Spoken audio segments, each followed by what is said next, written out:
dans son alliance. Puis quand on rentre dans une alliance avec Dieu, c'est une alliance éternelle. Et ce sang représente son sang, qui a été répandu pour nous, comme le sang de l'agneau. Lisons tous.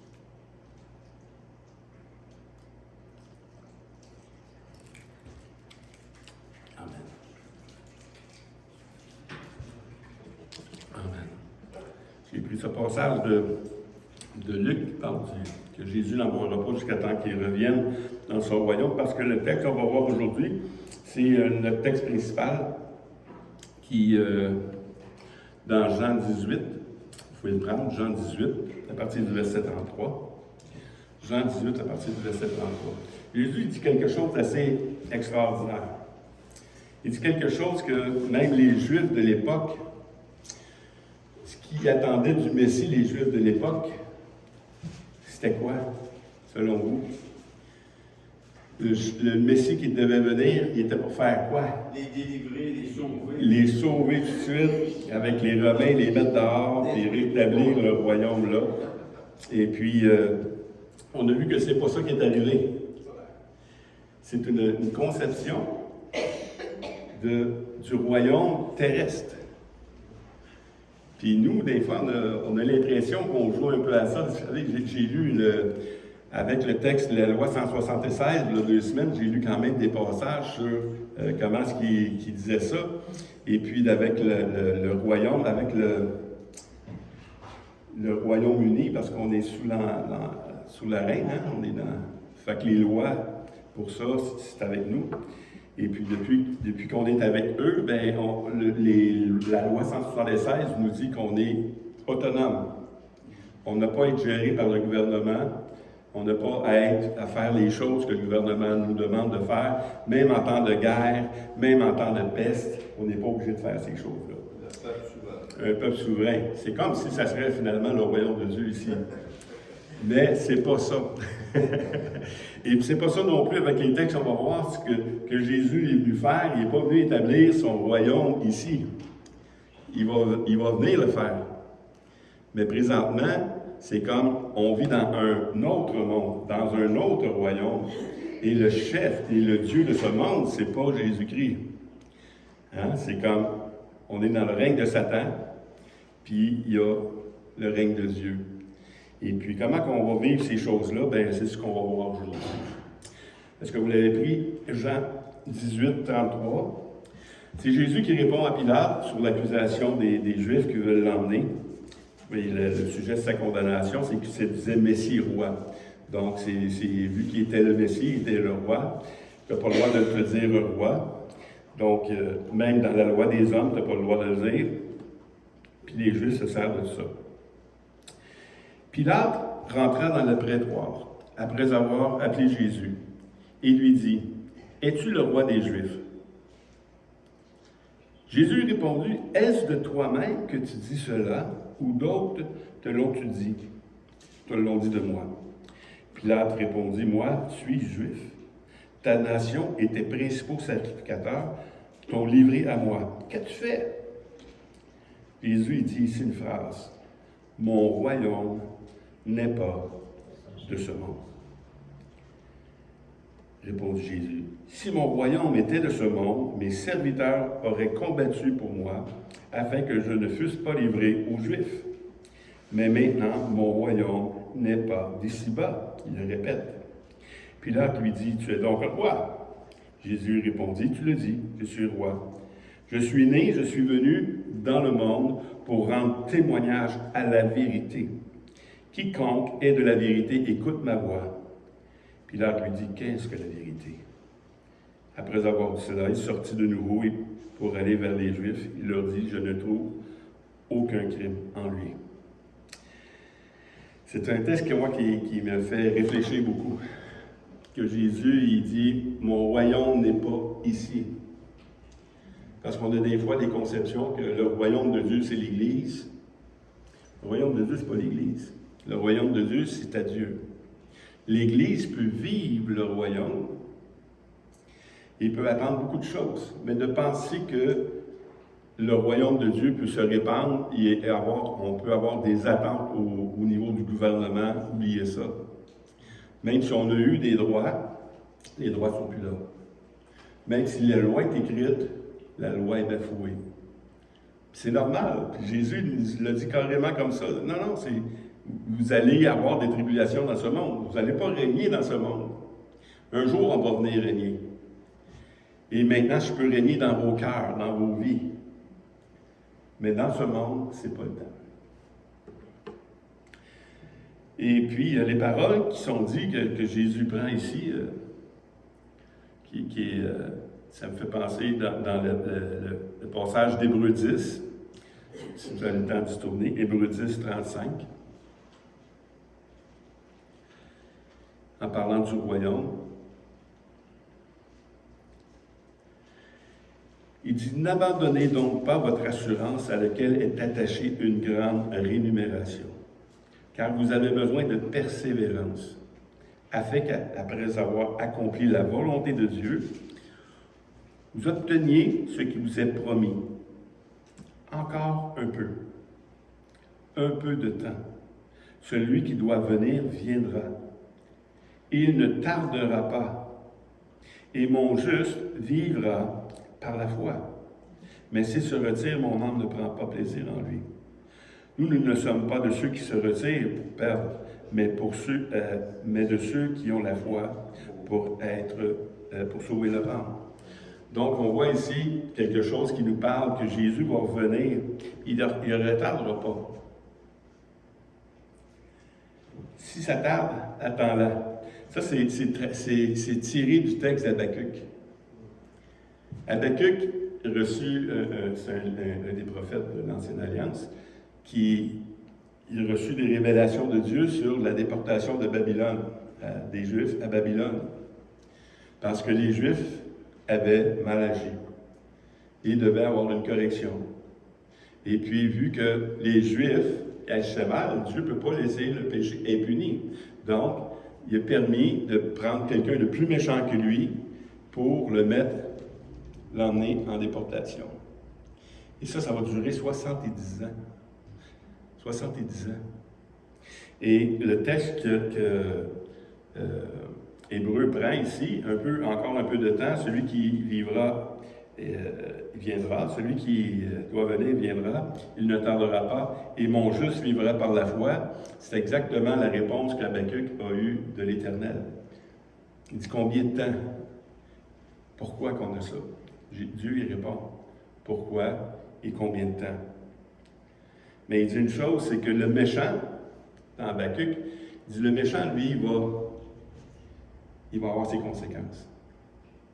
Mais le juste va vivre par la foi. Est-ce qu'il y a une différence entre le méchant et nous? Est-ce qu'on est méchant? Non. On n'est pas méchant, on est méchant, mais pas sans Dieu. On est sans Dieu. Quand on est dans la méchanceté, quand on agit selon nos propres voies, quand on agit selon notre propre conseil, on fait partie d'une gang, on fait partie du monde. Et c'est des choses qu'on va voir un petit peu plus loin, là. Mais ici-bas, il y a le monde qui est par les Juifs, il y a les Juifs, le peuple juif, puis il y a l'Église. Il y a 3 peuples. C'est comme il y a 3 nations qui sont là, et puis ils sont un peu il y a des conséquences pour chacun. Mais ici, les Juifs, avant l'Église, dans Habakkuk, c'est l'Église qui fait partie des justes. Ils sont justifiés pas à cause d'eux, mais à cause de celui qui les rend justes, l'Éternel. Et puis, il y a 2 choses qui sont demandées pendant la captivité. Aux Juifs, c'est d'être fidèles et d'avoir de la foi. Nous, on a passé par des petites tribulations, petites, par rapport à Daniel. Hein? C'est pas la même chose. Mais souvent, on a tendance à vouloir se défendre, à vouloir... la chair, elle veut prendre sa place. Hein? Elle veut avoir ses droits, elle veut avoir toutes choses. Mais Jésus, c'est pas comme ça qu'il nous a enseigné. Il dit, calme-toi. Puis là, il a fallu que je respire. Puis, de me calmer, parce que si je ne me calme pas, je ne suis pas en train de démontrer que j'ai la foi. Je pense, quand on réfléchit au royaume de Dieu, le royaume de Dieu, c'est ce que Dieu prépare. C'est ce qui s'en vient. Et tout l'espoir, l'espérance, la foi et tout ce qu'on va vivre ici est en rapport avec ce que le royaume de Dieu s'en vient. Mais si je perds le contrôle, le livre d'Habakkuk, il lui dit tout simplement, non, non, peu importe ce qui va arriver, là, restez tranquille. Puis gardez la foi que ça va arrêter. Puis c'est dans cette situation-là qu'on va voir le juste. C'est là qu'on va voir la différence entre le juste et le non-juste. Et on a vu Daniel à Babylone. Comment est-ce qu'il était, Daniel? Dans la foi, il était juste. Et parce qu'il était juste, Dieu l'a délivré. Mais s'il s'était énervé,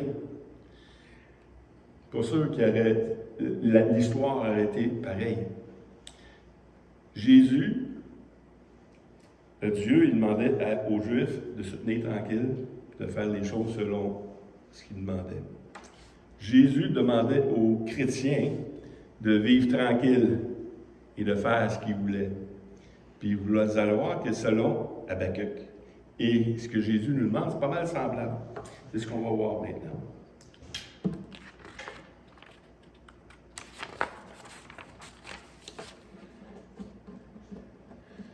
La parole d'Habakkuk qu'on a dit tantôt, je vais juste vous en lire une partie. C'est une prophétie dont le temps est déjà fixé, elle marche à son terme et elle ne mentira pas. Si elle tarde, attends-la, car elle s'accomplira certainement. Voici son âme est enflée, en parlant du méchant, son âme est enflée, elle n'est pas droite en lui. Mais, contrairement au méchant, le juste vivra par la foi. Et la foi, c'est quoi? Dans Hébreux 11.1, la foi, c'est une ferme assurance des choses qu'on espère, une démonstration de celles qu'on ne voit pas. Si on le voit, là, on n'a pas besoin de foi. Mais les promesses de Dieu, c'est pas pour ici, encore une fois. C'est ce qui s'en vient. Puis si on ne met pas notre espérance dans ce qui s'en vient, on est faussé dans notre raisonnement. On pense que c'est ici qu'on va avoir les choses. Vous allez être déçus constamment.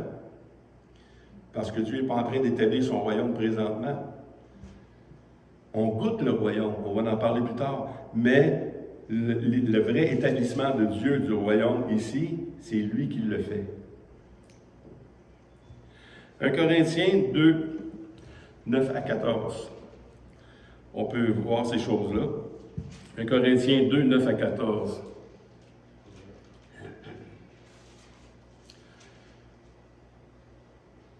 N'oublions pas que la foi est une démonstration des choses qu'on ne voit pas. C'est ça. Mais comme il est écrit, ce sont les choses que l'œil n'a point vues, que l'oreille n'a point entendues, et ils ne sont point montés au cœur de l'homme. Des choses que Dieu a préparées pour ceux qui l'aiment. Dieu nous les a révélées par l'Esprit. Car l'Esprit sonde tout, même les profondeurs de Dieu. Lequel des hommes, en effet, connaît les choses de l'homme, si ce n'est l'Esprit de l'homme qui est en lui. De même, personne ne connaît les choses de Dieu, si ce n'est l'Esprit de Dieu.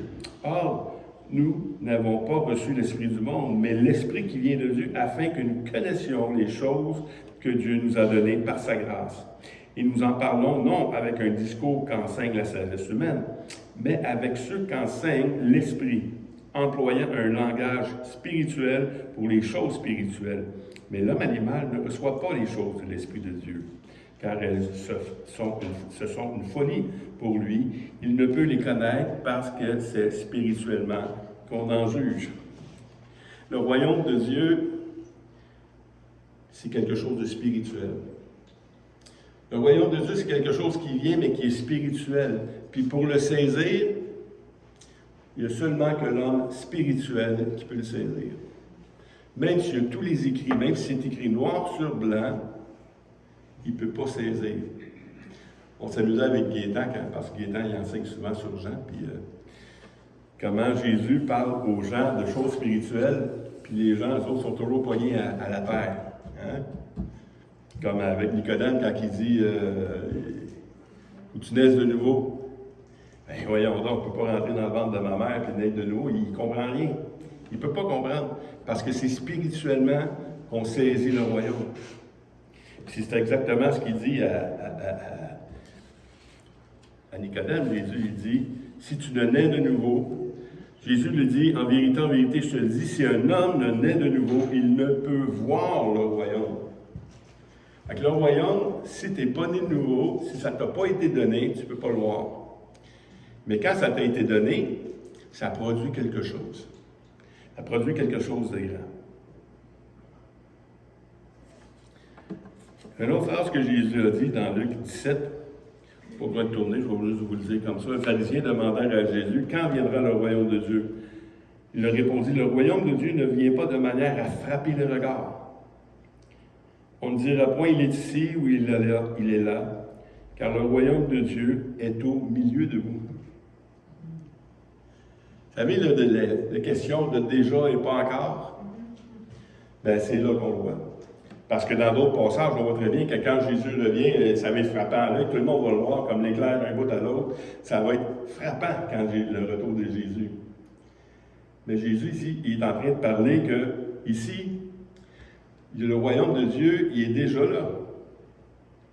Il est déjà là, mais spirituellement, si tu n'es pas allumé spirituellement, tu ne peux pas voir ces choses-là. C'est ce que Jésus a dit à Nicodème. Si un homme ne naît de nouveau, il ne peut voir le royaume de Dieu. Il n'est pas capable de saisir que Dieu règne déjà.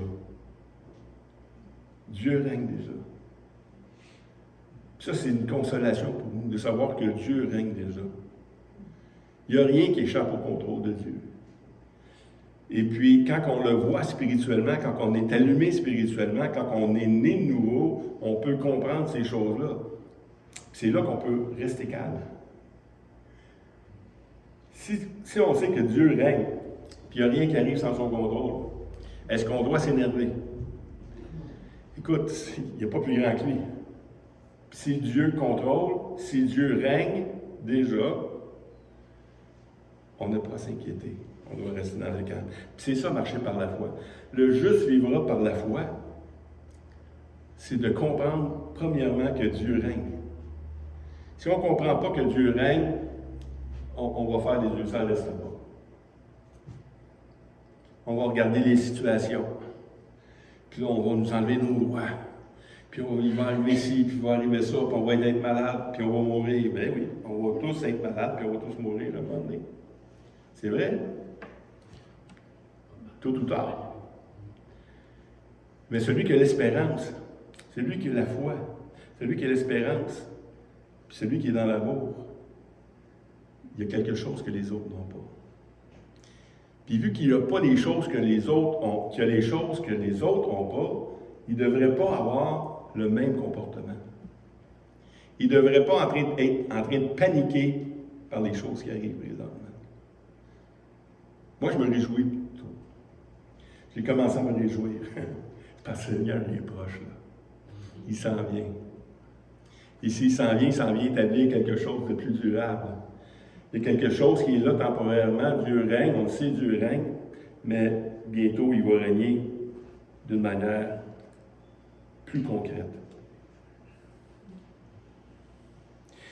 Jésus, il disait, quand il envoyait ses disciples, il lui disait allez, prêchez la parole, guérissez les malades. Puis quand ça arrive, dites quelque chose. Le royaume de Dieu s'est approché. On peut déjà, nous, vivre le royaume de Dieu.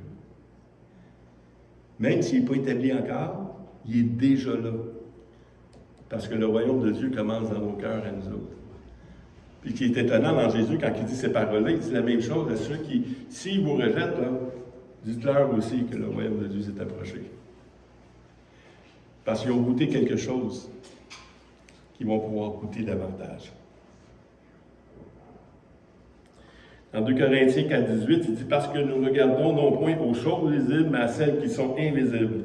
Car les choses visibles sont passagères, mais les invisibles sont éternelles. » Les choses passagères, nos vies, nos temples, notre santé, tout ça c'est temporaire, c'est prêté, c'est... Même d'autres passages, ils disent, on est des passagers sur cette terre-là. Pensez pas que vous allez vous établir ici, puis ça va. Vous allez durer, là. Non, non. Tout est passager. Il y a un autre passage, je vais juste vous le dire, c'est que quand Jésus il est rentré à Jérusalem, les gens, quand ils voyaient les miracles qu'il faisait, ils savaient que les gens étaient venus pour l'enlever et le faire roi. Jésus, c'est encore une preuve qu'il n'est pas venu pour faire établir son royaume ici du sud. Là. Ça va se faire, mais pas maintenant. Pas dans le temps de Jésus, pas dans notre temps, mais dans un temps qui s'en vient. Fait qu'on a déjà vu le point 1. Le point 1, c'est rien n'échappe à la souveraineté de Dieu. Ça, c'est le point 1. Pourquoi que c'est important de parler du royaume, puis de rester calme, puis comment vivre dans le royaume, dans ces choses-là, c'est le point 1, c'est n'échappe pas à la souveraineté de Dieu. Il n'y a rien qui échappe à sa souveraineté. Même Jésus, il dit à Pilate, hein, le texte principal qu'on a lu, quand Jésus parlait à Pilate, il dit « Mon royaume n'est pas d'ici-bas. Je suis roi, mais ce n'est pas d'ici-bas. » Puis dans Jean 19, juste un chapitre plus loin, il disait à Pilate encore, il dit « Tu n'aurais pas sur moi aucun pouvoir s'il ne t'avait été donné d'en haut. » Le royaume n'est pas encore là, mais le royaume est déjà là. À cause que les choses invisibles sont plus réelles que les choses visibles. Puis ça, c'est dur à comprendre, hein? Mais tout ce qui se passe, c'est se fait sous la souveraineté de Dieu. Puis même ceux qui font le mal, ceux qui ont crucifié Jésus, ceux qui amènent toutes sortes de lois qui sont contraires à ce que Dieu veut, il n'y aurait aucun pouvoir s'il avait été donné de Dieu. Dieu est au contrôle de toutes choses. Il pouvait faire toutes choses.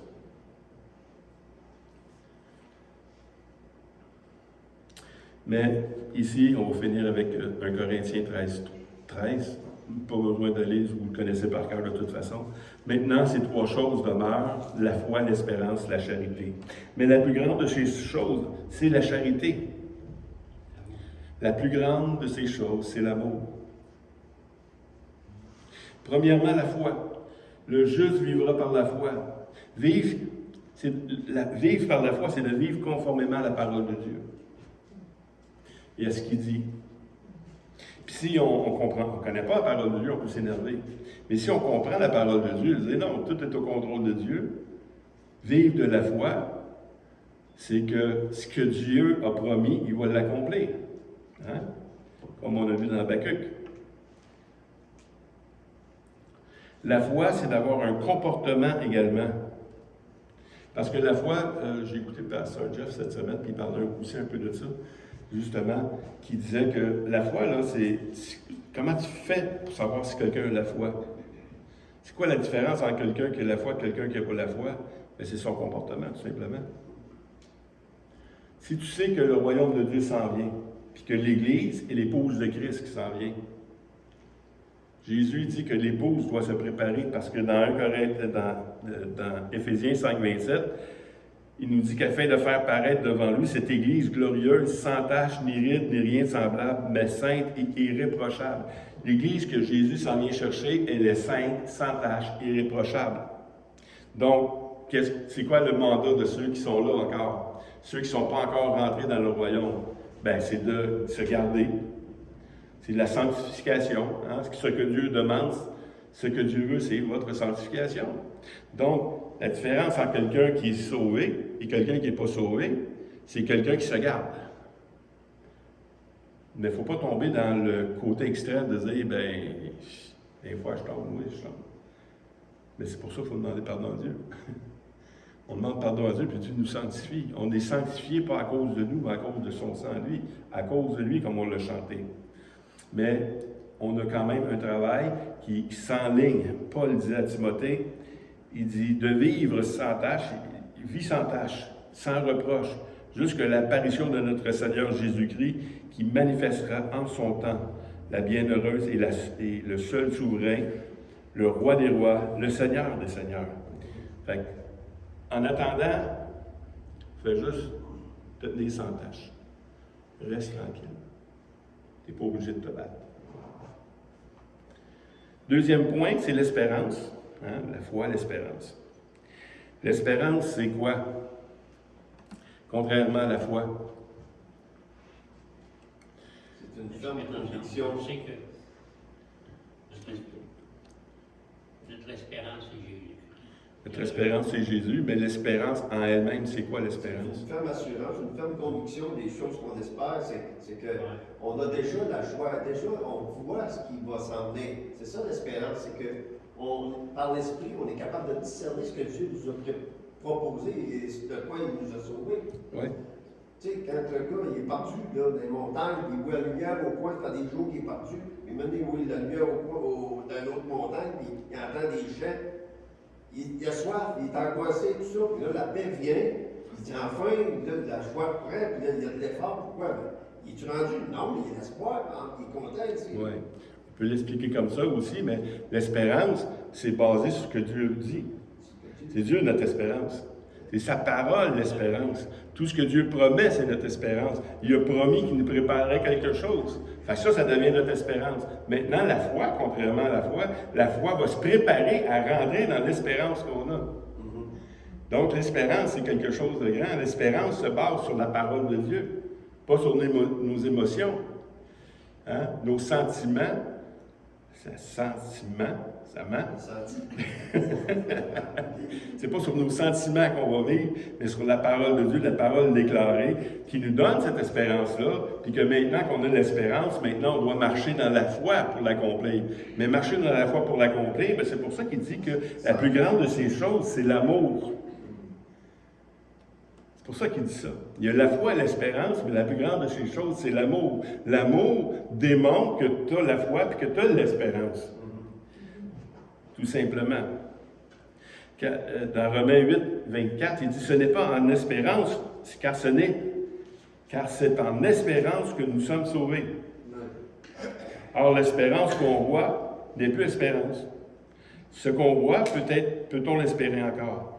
Mais si nous espérons ce que nous ne voyons pas, nous l'entendons avec persévérance. » Puis la persévérance, c'est ce qui est demandé aux chrétiens dans Habakkuk, c'était demandé à Dieu dans l'Ancienne Alliance, c'est ce qui est demandé aux chrétiens dans la Nouvelle Alliance. C'est ça que Dieu nous demande, de persévérer dans l'espérance qu'on a en marchant par la foi. L'amour. 1 Corinthiens 10, 29. 1 Corinthiens 10, 29. Je parle ici non de votre conscience, parce qu'il y a un conflit, il y a un conflit là, qui se passe, puis il y a des gens qui disent on a le droit de faire ça, non, on n'a pas le droit de faire ça. On a le droit de manger des viandes, non, on n'a pas le droit de manger des viandes. On a le droit de manger ci, on a le droit de faire ça, non, on n'a pas le droit. Il y a des conflits tout le temps. Toujours des conflits. Puis pourtant, Paul est en train d'enseigner clairement que peu importe ce que tu fais, si tu le fais pour le Seigneur, il n'y a personne qui peut venir te juger. Celui qui mange, il mange pour le Seigneur. Celui qui boit, il boit pour le Seigneur. Et puis, l'un sans l'autre, il n'y a pas de question de ça. Ici, il dit, je parle ici non de votre conscience, mais de celle de l'autre. Puis, marcher dans l'amour, c'est marcher dans la conscience de l'autre. Pas dans ma conscience. On sait qu'on est libre de faire ce qu'on veut en tant que chrétien. Il y a des lois qui nous disent qu'on est libre. Donc, moi, ça m'a enlevé un poids de ses épaules, ça. Là, on a le droit de le faire. Mais maintenant, ma décision doit être pas selon l'obligation, mais elle doit être selon la parole de Dieu. L'amour.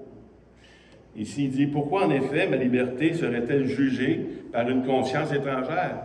Si je mange avec action grasse, pourquoi serais-je blâmé au sujet des choses dont je rends grâce? Si donc que vous mangez, soit que vous buviez, soit que vous fassiez quelque autre chose, faites tout pour la gloire de Dieu. Ne soyez en scandale, ni aux Grecs, ni aux Juifs, ni à l'Église de Dieu. On voit les trois groupes ici. Ni aux Grecs. Les Grecs, c'est quoi? C'est le monde. Les non-croyants. Ni aux Juifs, et ni à l'Église de Dieu. De la même manière que moi aussi, je m'efforce en toutes choses à complaire à toutes, en cherchant non mon avantage, mais celui d'un plus grand nombre, afin qu'il soit sauvé. Fait que peu importe ce qu'on fait, de toute façon, on va être jugé. J'en ai fait l'expérience. Et puis, on va y aller avec la conscience que Dieu nous donne des autres pour le plus grand nombre. Je suis content d'avoir commencé avec l'Église ici, puis on prend des décisions ensemble. Si ce n'est pas avec toute l'Assemblée, comme aujourd'hui, on est ici, parce que j'ai pris une décision avec toute l'Assemblée. J'ai appelé tout le monde, demandé votre opinion. Si ce n'est pas avec toute l'Assemblée, on a un conseil. Je ne prends pas de décision sans le conseil. Fait qu'on prend une décision en conseil, je pense que Ruth est assez mature, Denis est assez mature, puis on prend des décisions, pas selon nos envies à nous, mais selon la parole de Dieu. Et puis ici, il ne faut pas être quelque chose qui fait tomber les autres. Ésaïe 35, je pense qu'on va finir là. Ésaïe 35, il dit « Car ainsi parle le Seigneur l'Éternel, le Saint d'Israël. C'est dans la tranquillité et le repos que sera votre salut. C'est dans le calme et la confiance que sera votre force. Mais vous ne l'avez pas voulu. » Est-ce qu'on le veut, nous autres? Est-ce qu'on veut avoir cette victoire-là? Je vais le relire. Car ainsi parle le Seigneur l'Éternel, c'est dans la tranquillité et le repos que sera votre salut. Le salut, c'est pas juste être sauvé. Le salut, c'est d'être délivré, c'est d'être guéri, c'est d'être plein de choses. C'est dans le calme. Et c'est dans le calme et la confiance que sera votre force. La confiance, c'est quoi? C'est la foi. Donc, peu importe tout ce qui arrive, Dieu, ce qu'il nous demande à l'Église, qu'est-ce qu'il demande à l'Église? C'est deux choses. On peut les résumer juste en deux. Garde-toi, puis garde la foi dans l'espérance que tu as. Si on est capable de faire ça, on accomplit la volonté de Dieu, parce qu'on marche dans l'amour. Hein, il y a des grands auteurs, il y a, comment il s'appelle, ça se peut qu'il lui-même il a pris d'un autre, là, mais il dit, aime Dieu, puis fais ce que tu veux.